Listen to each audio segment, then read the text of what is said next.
राखी अपने पापा राज को बुलाती है और बोलती है, पापा मेरी फ्रेंड की मम्मी है ना, वो बहुत ही बड़ी बिजनेस वुमेन है। आपको पता है कल तो उनका नाम अखबार में भी आया था।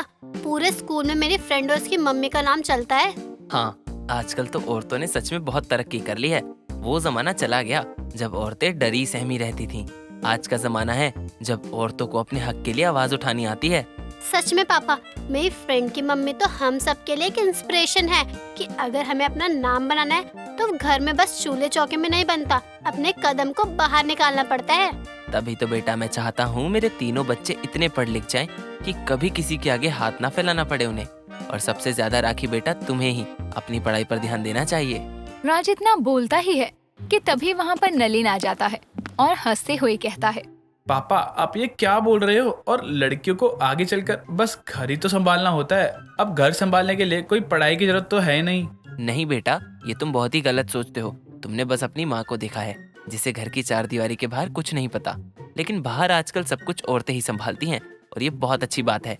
हाँ भैया, और आपकी भी तो इतनी सारी लड़कियाँ दोस्त है, आप उन्हें ही देख लो ना। वो भी तो घर पे खाना बनाना प्रेफर नहीं करती, बल्कि बाहर पार्टी करती है, डिस्को जाती है, कार्ड्स खेलती है, सब करती है। वो बस इसलिए क्योंकि उनके घर का माहौल ही ऐसा है। एक हमारी मम्मी है जिनके हाथों में अचार की बदबू आती है, और अम्मा जी तो कहीं भी जाएगी वहीं औरतों वाली बीमारी, सबके कपड़े देखकर उन्हें जज करने लग जाएंगी। बेटा अम्मा जी तुम्हारे टाइम की नहीं है, अम्मा जी मेरी माँ है और अब उनके समय में जो होता था वो तो उसी हिसाब से चलेंगी ना। तुम्हारी मम्मी को समझाने की जरूरत है। बल्कि पापा, मम्मी को समझाने लायक कोई वर्ड ही नहीं बना। हम बिहार में रहते हुए भी इतने मॉडर्न हैं, और मम्मी तो टिपिकल देसी हैं, जो हर जगह हमारी नाक कटवाती रहती है। तीनों बातें कर ही रहे थे कि तभी वहाँ पर शीला और सुखीलाल भी आते हैं। शीला ये सब सुनकर कहती है, हम तो यही कहेंगे कि लड़कियों को उतना ही पढ़ाओ जितने में उसके तेल और नमक का हिसाब हो जाए, उतना ही घर से निकालो कि बाजार का रास्ता याद रहे, और उतना ही बोलना सिखाओ जितने में वो खाने में पसंद नापसंद पूछ सके। इससे ज्यादा तो बस सर पर ही चढ़ती हैं। शीला, तुम एक औरत हो और खुद एक औरत होकर तुम दूसरी औरतों लड़कियों के बारे में ये सब कैसे बोल सकती हो? तुमको तो बल्कि औरतों के समर्थन में आवाज उठानी चाहिए। आपको नहीं पता, आज तक जिसने भी आवाज उठाई है हमेशा उसकी आवाज दबाई ही जात है। और आवाज क्यों उठानी है? औरतों का काम ही का है घर के दो काम करना और परिवार की सेवा करना। आदमी बेचारा बाहर मेहनत करत है, उसके लिए हमें सोचना चाहिए। वही तो मैं भी कहता हूँ कि लड़कियों को बस घर के काम सीखने चाहिए।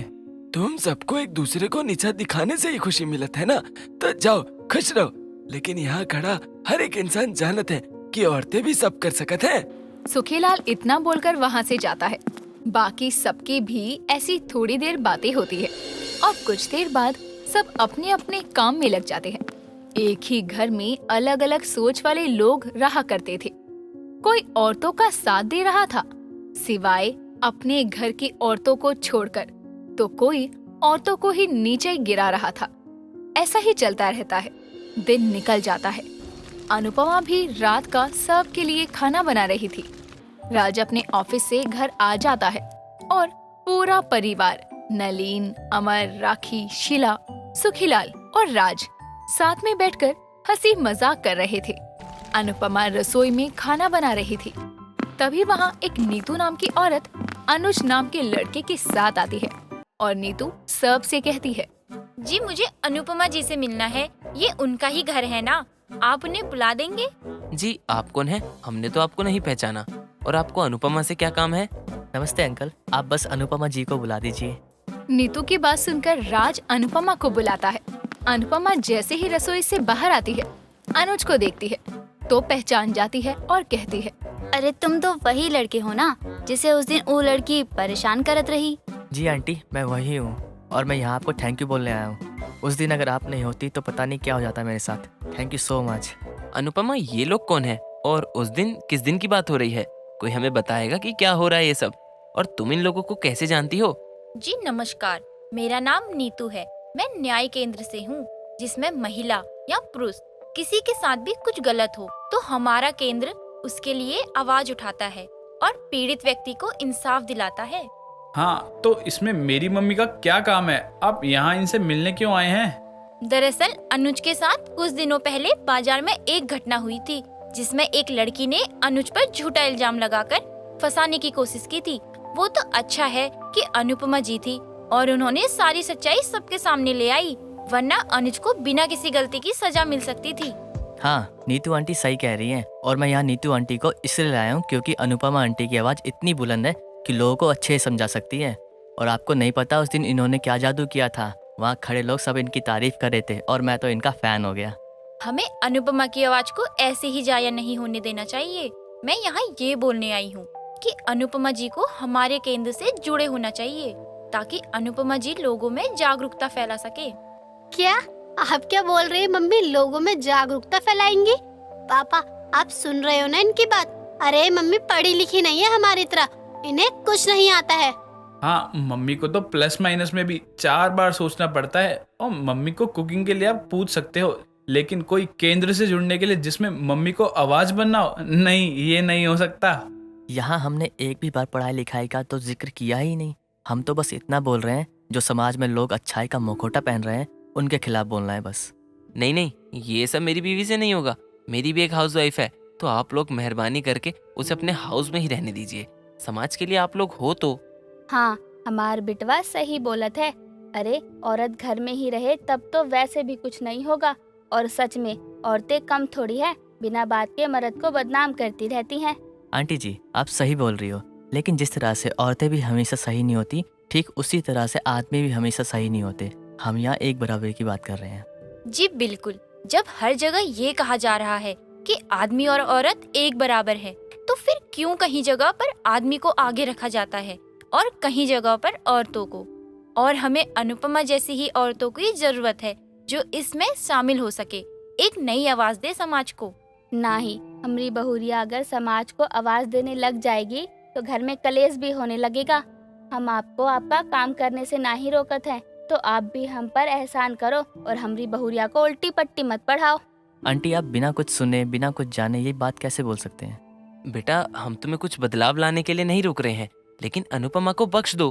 हाँ, मेरी मम्मी रसोई में ही रहे, वही ज्यादा सही होगा।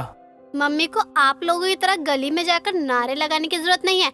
घर में आरती ही मम्मी का नारा है, उससे ज्यादा करने की कोई जरूरत नहीं है मम्मी को। तुम सबन अनुपमा पे अपना फैसला थोप देते हो, तो अब अनुपमा का भी फैसला सुन लो। और अब अनुपमा का फैसला ही आखिरी फैसला होगा जिसको सबको मानना होगा। अनुपमा बहुरिया बोल। ससुर जी, हमको समाज की मदद करनी है, लेकिन ऐसे किसी केंद्र का सहारा लेकर नहीं। और समाज में बहुत तरह के लोग हैं। हम जैसे लोगों को जोड़ने से समाज ना ही बदलेगा, बल्कि हम जैसे लोग बनने से समाज बदलेगा। एक बराबरी आएगी, लोगों की सोच को बदलना होगा, जो किसी नारे से नहीं बल्कि घरों से होगी। इसका मतलब आप हमारे केंद्र का हिस्सा नहीं बनेंगी? जी माफ कीजिएगा, आप लोग बहुत अच्छा करत हैं और हमको कभी किसी की मदद करने का मौका मिलेगा तो हम भी करेंगे। हमेशा अपनी आवाज उठाएंगे, लेकिन पहले अपने आसपास के लोगों की सोच बदलना जरूरी है ना कि अपनी संस्था बढ़ाना। अब अपनी तरफ से जो हो सकत है कीजिए और हमसे जो होगा हम वो करेंगे। आंटी जी आपकी जैसी सोच सच में हर किसी की होनी चाहिए। लोगों में खुद बदलाव आ जाएगा। बोलना बहुत आसान होता है, लेकिन आप दूसरों को तभी बोल सकत है जब आप में कोई बुराई ना हो। तो पहले खुद पर काम करना शुरू करत है ना। दुनिया तो दूसरों को देखकर ही अपनी राय बदल लेते है। अनुपमा की बात सुनकर अनुज और नीतू को बहुत अच्छा लगता है और वो वहाँ से चले जाते हैं। अनुपमा के परिवार में बहुत लोग हैं जो उसे दबा रहे थे, लेकिन अनुपमा के जवाब से उनके जवाब आना ही बंद हो गए थे। अच्युतम केशवम कृष्ण दामोदरम राम नारायणम जानकी वल्लभम। कौन कहता है भगवान आते नहीं, तुम मीरा के जैसे बुलाते नहीं। अनुपमा सुबह सुबह आरती की शुरुआत से पूरे घर में धूप दिखाते हुए जाती है और फिर रसोई में सबके लिए खाना बनाने लगती है। यहाँ अनुपमा खाना बना रही थी, तभी वहाँ उसके पास उसके ससुर जी सुखीलाल जी आते हैं और अनुपमा को क्रीम रोल दिखाते हुए बोलते हैं, बहू आज हमारा मन बहुत खुश बा। आज हमका मना मत करियो बर्फी खाने से, बहुत मन बा आज मीठा खाई बेका। ससुर जी नहीं, आपकी शुगर बढ़ जाएगी। तनिको भर नहीं खाना आपको बर्फी। चलिए दीजिए हमका बर्फी। बहू तो अपने ससुर जी की तनिक भर भी नहीं मानत रही। ये ना कि अपने ससुर की बात का ही मान रखकर तनिक भर बर्फी देकर मुंह मिठाई करवाए दे। जी ससुर जी, आपसे बर्फी का ले ली, आप तो अपनी बहुरिया का प्रेम ही भुला गए। लेकिन कोनो बात नहीं, आपका कोई बहाना हमारे आगे ना चल सकत है। जाइए, अब मैं खाना बना देती हूँ। तुम्हार जैसी बहुरिया पाकर तो हमरे स्वर्ग के दरवाजे ही खुल गए। भगवान तुझे हमेशा ऐसे ही खुश रखे। सारी बुरी बला, बुरी नजर यानी तेरी सास से तुझे बचा कर रखे। का ससुर जी, आप बिना अम्मा जी को बिना बात के ही इतना ताना देते रहते हो। यहाँ बहू और ससुर की खट्टी मीठी बातें चल रही थी। वहाँ सामने से अनुपमा की सास शीला आती है और ससुर बहू को आपस में हंसते देखकर शीला गुस्से में कहती है, वहाँ हमार बिटवा ऑफिस जाने के लिए तैयार बैठा है और यहाँ महारानी को बतियाने से फुर्सत ना बा। अम्मा जी, बस बन ही गया है। आपके लिए चाय बना रहे थे, बस 2 मिनट में तैयार हो जाएगी। अच्छा, अब तुम्हार ई बोल रही है कि हमार चाय बनाने के खातिर बाकी का काम करने में देरी हो गई। ये मतलब बाना? अरे शीला, काहे सवेरे सवेरे बच्चे पर बरस पड़ी। बहुरिया तो काम ही कर रही है और अभी कौन सा तेरा लाडला बिटवा ऑफिस चला गया है। सुबह के साथ ही 2 ही बातें तो निश्चित है, बहू की आरती और तेरे ताने। रहने दो आप तो, आपको अपनी बहू के आगे कछु दिखत है कहाँ। लेकिन हमरा के मालूम बा इसकी चालाकी। एक काम करने में ही एक ही देरी कर देती है ताकि दूसरे काम से बच जाए। सासू मैं अच्छे से जानती हूँ सारी चालाकी। हमरी प्यारी अम्मा जी, हमरा के मालूम बा कि आप हमरी सास है, तभी तो हमरा के आपके कोनो बातन का बुरा नहीं लगत है। और वैसे भी आप कभी गलत थोड़ी हुई हो जो अब गलत हो जाओगी। देखा, थोड़ी डांट क्या लगाई, अकल अपने आप ठिकाने पे आ गई। शीला ऐसे ही अपनी बहू को ताने देती रहती है और अनुपमा के साथ उसके ससुर जी हमेशा खड़े रहते हैं। अनुपमा का दिल इतना साफ है कि उसे अपनी सास की किसी भी बात का कोई बुरा नहीं लगता है। कुछ देर बाद अनुपमा टेबल पर नाश्ता लगाती है और अपने पति राज को खाना देती है। राज नाश्ता करने लगता है।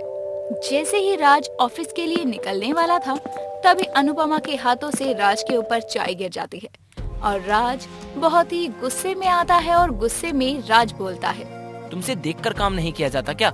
वैसे ही तुम्हारी वजह से ऑफिस जाने के लिए लेट हो गया और अब तुमने मेरे ऊपर चाय गिरा दी।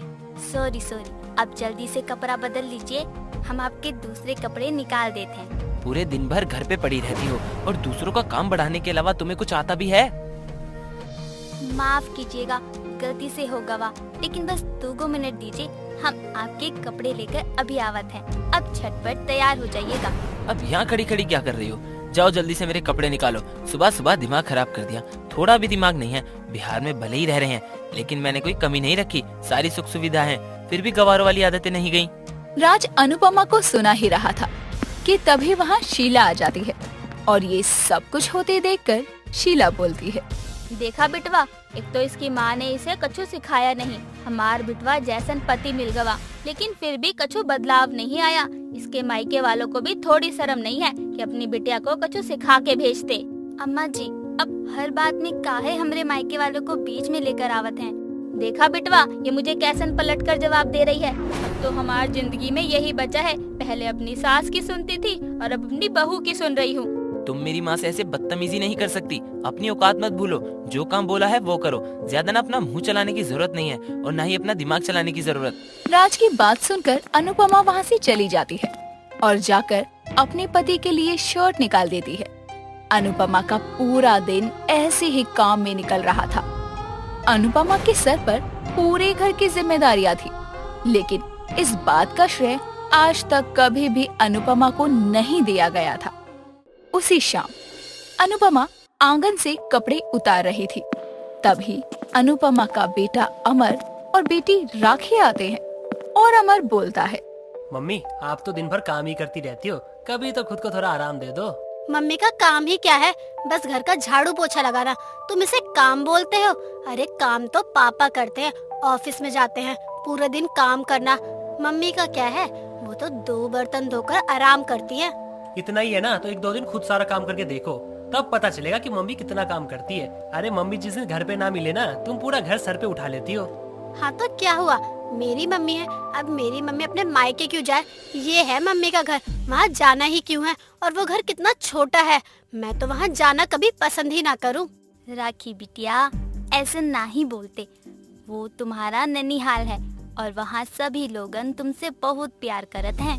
ओ मम्मी प्लीज, वो घर आपको पसंद होगा, मुझे नहीं। मेरा इतना गंदा टेस्ट नहीं है, मुझे तो क्लासी और ग्रूवी चीजें पसंद है। मैं बता भी किसे रही हूँ जिसे इंग्लिश का एक शब्द भी नहीं पता है। राखी मम्मी है हमारी, थोड़ी तमीज से बात कर। और तुझे नई बात करनी है मम्मी से तो मत कर, लेकिन उन्हें ऐसे ताने बिल्कुल भी मत दे, वरना बोलना मुझे भी आता है। तुझसे बोल ही कौन रहा है? मम्मी का चमचा, जब देखो मम्मी के पीछे पीछे घूमता रहता है। राखी तू तो। अरे अब बस भी करो, भाई बहन हो तुम दोनों और लड़त ऐसे हो जैसे मोहल्ले की दो चुगलखोर औरतें आपस में लड़त हैं। देख लिया तूने, मम्मी उन गवार औरतों की तरह ही बात कर रही है। मुझे तो इन्हें अपने साथ ले जाने में भी शर्म आती है। मेरे सभी दोस्तों की मम्मी इतनी पढ़ी लिखी है और एक मेरी मम्मी है जिन्हें मसालों के अलावा कुछ नहीं आता। राखी इतना बोलकर वहाँ से चली जाती है और ये सब सुनने के बाद अमर कहता है, मम्मी आप इतना सब करती हो, लेकिन ये लोग हैं, ये लोग कभी भी आपको कुछ नहीं समझते हैं। आपको बुरा नहीं लगता क्या मम्मी? इतना सब करने के बाद भी आपको इतना सुनने को मिलता है। अमर बिटवा, अपने परिवार के खातिर कुछ करने में कोनो गलती नहीं है और हमको कोई कछु बोलता है तो अपना समझ कर ही ना बोलता है। जब हमरा के अपना मानत है तभी तो हमरा पर उनका हक बा। मम्मी आप बहुत स्वीट हो, लेकिन आपके साथ ये सब होता है ना तो मुझे बिल्कुल भी अच्छा नहीं लगता। और पापा तो कभी आपकी साइड नहीं लेते, उन पर तो सबसे ज्यादा गुस्सा आता है। अमर, तमीज से बोला अपना पिताजी से। और हम उनकी पत्नी है, एक पति पत्नी का रिश्ता है हमरा, और हमरे रिश्ते के बीच में कोनो तीसरा ना ही बोले तो ज्यादा बेहतर होगा। अनुपमा के इसी तरह दिन निकल रहे थे। कुछ देर बाद अनुपमा शाम का खाना बनाने लग जाती है और शाम को जब खाने की टेबल पर सब बैठते हैं तो अनुपमा सभी को खाना परोस रही थी कि तभी शीला के हाथ से कांच की कटोरी गिर जाती है और टूट जाती है, जिस पर शीला कहती है, तुझे ये कटोरी यहाँ रखना जरूरी था, अब देख नुकसान हो गया ना। अरे यही तो कटोरी की जगह है, इसमें बहुरिया की कोनो गलती नहीं है। तुझे तनिक ध्यान रखना चाहिए था ना शीला। ध्यान हमरा के नहीं बल्कि आपकी बहुरिया को रखना चाहिए था। ये खाना खाने का समय है, सामान यहाँ वहाँ रखा होगा तो यही होगा ना। अनुपमा तुम्हें क्या सुनने की आदत ही हो गई है? गलती करते हुए तुम थकती नहीं हो ना? सॉरी, माफ कीजिएगा, हम अगली बार से ध्यान रखेंगे। बस करो तुम लोग, हर बार गलती का टोकरा बेचारी अनुपमा पर ही डाल देते हो। अरे जो हो गया सो हो गया ना। आपकी बेचारी बच्ची किसी के घर की बहू है, बच्चों की माँ है, पत्नी है, उसे उसकी गलतियों के लिए अब नहीं रोकोगे तो कब बोलोगे? आपकी वजह से ही गलतियाँ करने की आदत बढ़ गई है उसकी। अम्मा जी अब गुस्सा नहीं करिए, और ससुर जी अब खाना खाइए, हम अभी ये सब साफ कर देते हैं। अनुपमा ने तो अपने परिवार को पूरे दिल से अपना लिया था, लेकिन अब भी अनुपमा को उसका परिवार अपनाने में अपना पहला कदम उठाने को भी तैयार नहीं था। अच्युतम केशवम कृष्ण दामोदरम राम नारायणम जानकी वल्लभम। अनुपमा नए दिन की शुरुआत आरती के साथ करती है और रोज की तरह अपने काम यानी रसोई में लग जाती है। अनुपमा सबकी पसंद का खाना बनाने लग जाती है और कुछ देर में खाना बनकर तैयार हो जाता है। अनुपमा खाने को टेबल पर लगा देती है और कुछ देर में घर के सभी सदस्य राखी, अमर, राज, शीला, सुखीलाल आ जाते हैं और सभी नाश्ता करने लगते हैं कि तभी राज कहता है, अनुपमा एक फ्रेंच चीज टोस्ट बना दो जल्दी से। आपके फ्रेंच चीज टोस्ट खाए के मन रही तो आप हमका पहले बता देत रही ना, हम वही बना देत। तुम्हें एक काम क्या बोल दिया, अब तुम मुझसे सवाल जवाब करोगी? इसका तो यही काम ही है। पापा आप मम्मी पर गुस्सा क्यों कर रहे हो? उन्होंने तो बस पूछा ही है ना। अगर आप मम्मी को पहले ही बता देते तो उन्हें डबल मेहनत नहीं करनी पड़ती ना। लो, माँ का सपूत बोलने लगा। जैसी माँ वैसा बेटा। खुद तो तुमने आज तक कुछ किया नहीं और अपने इस नालायक बेटे को भी अपनी तरह निकम्मा बना दिया। ये तो हमरे पीठ पीछे यही सिखाती होगी अमर को कि अपने पापा को उल्टा जवाब दे। अम्मा जी आप कैसी बात करत हैं? हमरे लिए तो बड़ों का सम्मान करना बहुत जरूरी बा और हम अपने बच्चन को भी वही सीख देते हैं। और अमर, हम तुमको कितनी बार कहे हैं कि बीच में ना ही बोलते। कोनो बात नहीं है, तुम लोग तो छोटी मोटी बातों को लेकर ही बैठ जाते हो। आप नाश्ता करो, आपकी बहुरिया की तरफदारी करने के लिए उसका बेटा अमर है, आपको जरूरत नहीं है कछु बोलने की। जिसे देखो हर कोई अनुपमा का ही भक्त बन रहा है। अनुपमा, तुम्हें एक बार में कोई काम समझ नहीं आता है क्या? सुनने की आदत ही हो गई है तुम्हें। अनुपमा राज के लिए फ्रेंच टोस्ट बनाने चली जाती है।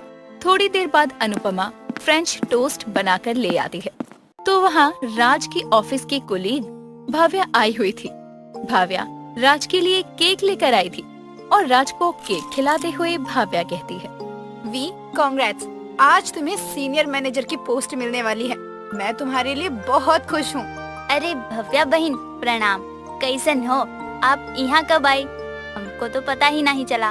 ओह wow, French cheese toast. V, तुमने ये मेरे लिए बनवाए हैं ना?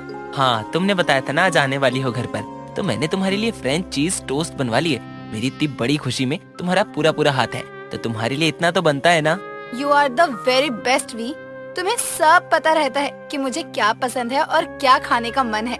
बिहार जैसे शहर में भी तुमने यहाँ की सबसे बेस्ट और बड़ी कंपनी में इतनी अच्छी पोस्ट हासिल कर ली है। पता कैसे ना हो भव्या बिटिया, हमारा बिटवा की इतनी अच्छी सहेली जो है। आज तक पापा को अपनी बीवी के बारे में कुछ पता तो है नहीं, लेकिन अपनी सो कॉल्ड सहेली के बारे में सारी जानकारियाँ हैं। और ये भाव्या भी सुबह सुबह मुंह उठाकर आ गई। भव्या बहन बैठिए, हम अभी कॉफी लावत हैं। अनुपमा, तुम्हें ये पता है कि हमें ऑफिस जाना है, फिर भी चाय कॉफी ला रही हो। अरे आज मेरा इतना इम्पोर्टेंट दिन है, भव्या उसे और खास करने के लिए आई है और तुम हो की देर कर रही हो। वी, क्या तुम भी अनुपमा को बोलते रहते हो? और अनुपमा, आज वी की पोस्ट बढ़ेगी तो घर में पार्टी होनी चाहिए। मैं वी के साथ रहूंगी, इसलिए तुम सब संभाल लेना और खाना भी अच्छा होना चाहिए। आज अमर के पापा का इतना खास दिन बा और हमके कुछ पता ही नहीं, लेकिन एगो बात के राहत बा कि भव्या बहन इनके साथ रहत हैं, ताकि कभी इनके अकेला महसूस ना होके। भाव्या और राज वहाँ से ऑफिस के लिए चले जाते हैं और अनुपमा पार्टी की तैयारियों में लग जाती है। अनुपमा घर को बहुत ही सुंदर सजाती है और सबके लिए बहुत अच्छा अच्छा खाना भी बना देती है। शाम को जब राज और भाव्या घर आते हैं तो उनके आने से घर के सभी लोग एक साथ आते हैं और भाव्या घर की सजावट को देखकर अनुपमा और बाकी सब से हंसते हुए कहती है, अनुपमा, ये क्या है? तुम्हें पार्टी के लिए घर सजाने को बोला था और तुमने तो ऐसे सजा दिया जैसे किसी बच्चे का नामकरण होगा। सच में अनुपमा, तुम्हारा टेस्ट बहुत ही खराब है। भव्या, तुम्हें सब पता है, फिर भी तुमने अनुपमा से उम्मीद रखी। भव्या, तुम्हें ही सोचना चाहिए था। ये सब तो मैंने पहले ही बताया था कि अनुपमा मतलब सब बेकार। पापा, जब आपको मम्मी का कोई काम पसंद ही नहीं आता है तो आप खुद ही क्यों नहीं कर लेते हो? हमेशा मम्मी की जरूरत आपको ही पड़ती रहती है, फिर कमियां भी निकालनी होती है। अमर, तुम्हारे पापा कमियां थोड़ी ना निकाल रहे हैं, वो तो बस इतना बोल रहे हैं कि अनुपमा को समझना चाहिए कि घर की पार्टी और ऑफिशियल पार्टी में फर्क होता है। अब अनुपमा को समझाना भी तो उन्हीं का काम है ना। देखा तुमने अनुपमा, यही बात अगर तुम समझाती ना अमर को तो उसे कुछ समझ नहीं आता, लेकिन अब देखो भव्या ने कैसी सारी बात संभाल ली। अच्छा, ये सब बातें छोड़ो, वी का प्रमोशन हुआ है, पार्टी तो बनती है ना। और मैं सबके लिए इटालियन लेकर आई हूँ। और अनुपमा, तुम जाकर प्लेट ले आओ, मुझे तो बहुत जोरों से भूख लग रही है। लेकिन भव्या बहन, आपने तो कहा था हमको कि हम सबके लिए अच्छा सा खाना बना दे, तो हम बना दिए। अब अगर सब आपका लाया हुआ खाना खाएंगे तो ये सब कौन खाएगा? भव्या का इटालियन खाने का बहुत मन था और पाकी को भी इटालियन पसंद है। रोज तो तुम्हारे हाथ का खाना ही खाते हैं ना, आज सब इटालियन ही खाएंगे। लेकिन आप तो बाहर का बना खाना नहीं खाते हो, आपके पेट में दर्द हो जाता है ना। आप एक काम करिए, बच्चन के इडली का खाना खाए दो और आप घर का बना खाना खाए लो। कैसी बात कर रही हो तुम अनुपमा? भव्या को अच्छा नहीं लगेगा मैं उसकी पसंद का खाना ना खाऊं, और वैसे भी मेरा पेट बाहर के खाने से नहीं बल्कि तुम्हारे बनाए हुए खाने से दर्द होता है। ठीक बा, हम अभी इडली का खाना निकाल कर लावत हैं। मुझे इटालियन खाना नहीं खाना है, मैं तो मम्मी के हाथ का बना खाना खाऊंगा। मैं भी, मुझे शुगर की परेशानी है, इसलिए मैं भी अनुपमा के हाथों का खाना ही खाऊंगा। जिसको जो खाना है वो खा सकता है, लेकिन मैं तो भव्या बेस्टी का लाया हुआ ये इटालियन ही खाऊंगी। रोज लिट्टी चोखा खा खा कर मेरे पेट में दर्द होने लगा। लेकिन बापूजी, अमर, अगर आप दोनों भी ये इटालियन खाते तो मुझे अच्छा लगता ना। भव्या, बात को समझो। बात को तू समझ अमर बेटा, तू बड़ा हो गया है, लेकिन इतना भी बड़ा नहीं हुआ है कि अपने बाप के आगे आंख मिलाकर बात कर सके। और बापूजी, भव्या का मन रखने के लिए सही आप दोनों थोड़ा तो खा ही सकते हैं। राज सबको मना लेता है और भाव्या का लाया हुआ इटालियन खाना सभी लोग बड़े चाव से खाते हैं। उसके बाद भाव्या और राज दोनों एक तरफ बैठकर आराम से बातें करने लगते हैं। और बाकी सभी लोग अपने कमरों में चले जाते हैं। कुछ देर बाद राज भव्या को उसके घर छोड़कर आ जाता है और कुछ देर बाद घर में सभी सो जाते हैं। तो अनुपमा घर का सारा काम करके सोने के लिए जा रही थी। तभी वहाँ अनुपमा के ससुर आते हैं और टहलने लगते हैं। तभी ये सब देखकर राज आता है और कहता है, क्या हुआ पिताजी, इतनी रात हो गई है और आप अभी तक सोए नहीं हैं? ठीक तो है ना सब? हाँ ठीक तो है, लेकिन भव्या बिटिया का लाया हुआ इडली का खाना खा लिया था ना हमने, इसलिए पेट में तनिक गैस बन गई। सोचा थोड़ी देर टहल लूं, ठीक हो जाएगा पेट। मेरे भी पेट में गैस बन गई, इसीलिए मैं भी कमरे से बाहर आया था। तो देखा आप भी यहीं हो। अनुपमा को बुला देता हूँ, वो नींबू पानी या कुछ दे देगी तो ठीक हो जाएगी गैस। अरे वो बेचारी तो सारा काम करके थक गई होगी ना, अभी तो उसका काम खत्म हुआ होगा और अब फिर से उसे काम दे दे हम, थोड़ा टहलने से ही ठीक हो जाएगा सब। सुखीलाल ने इतना बोला ही था, तभी वहाँ अनुपमा हाथ में पानी का ग्लास और चूरन लेकर आती है और राज और सुखीलाल दोनों को चूरन देती है और खुद कहती है, हमके पता रहे कि आप दोनों के बाहर का खाना सूट ना ही करत है, इसलिए यही कहते तो हम मना करत रहे। लो इस चूरन खाए लो, थोड़ी देर में पेट दर्द ठीक हो जाई है। जब तुम्हें पता था कि हम पेट दर्द के कारण यहाँ से वहाँ घूम रहे हैं तो तुम्हें ये चूरन पहले ही दे देना चाहिए था ना। पता भी है बापूजी कितनी तकलीफ में थे। बहुरिया ने तो मना भी किया था ना कि हम बाहर का खाना ना खाएं, तब तो तूने बहुरिया की कोनो बात नहीं सुनी और अब बोल रहा है अरे बहुरिया चूरन लाई है तो खा ले चुपचाप से। ई लियो ससुर जी, काफी ज्यादा रात हो गई बा, इतनी देर तक जागना कोनो अच्छी बात नहीं। आप दोनों जाइए सो जाइए, हम घर की सारी बत्ती बंद करके दरवाजा लगाकर सो जाएंगे।